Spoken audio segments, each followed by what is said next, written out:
Hi there, it's Heather at Toshi and Bob. Thanks for joining me. This video is just to show you how to add additional pages to your scrapbook or notebook that you might have purchased from Toshi and Bob in the past. Sometimes we order a scrapbook and we don't realise how many photos we've got, so sometimes it's worth being able to add additional pages. Now these books are ring bound, so the pages in them have already had the little pieces punched out of them, and they're then bound with wire to stop the pages from coming out. Now that's great because it makes a very durable scrapbook, but sometimes we want to add extra pages. So there are two different ways that we can do that. So I'm going to tell you about the first way.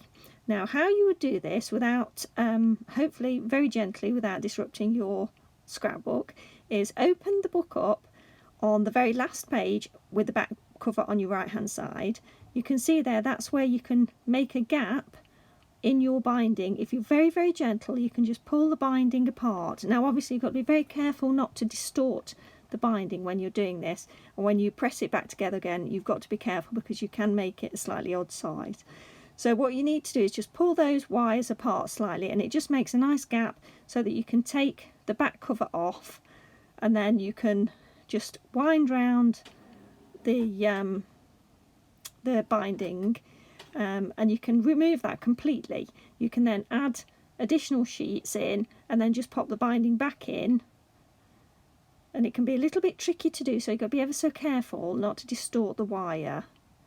But then you just wind your binding wire back in again and pop the back cover back on, and then just close the gap again manually with your hand. It can be a little bit stiff on the old fingers as well, so I am going to show you a different way of doing it as well. So that's it. So you can see there I put an extra page in, I pulled it back together, and now you can close the book and those pages are in securely.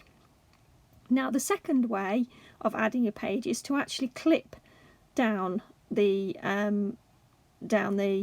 punched side. So if you've bought some extra pages and it's obviously already been punched, all you do is just take a pair of scissors and clip from the edge of the book into the little hole that's been punched, and that then just gives you a little gap where you can then slot the page back into the book.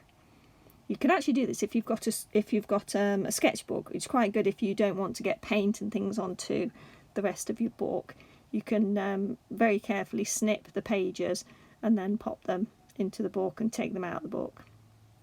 So there you go. So that's how you do it the second way. So I hope this has helped, and if you need extra pages then please get in touch and we'll help you out. Take care everyone. Bye.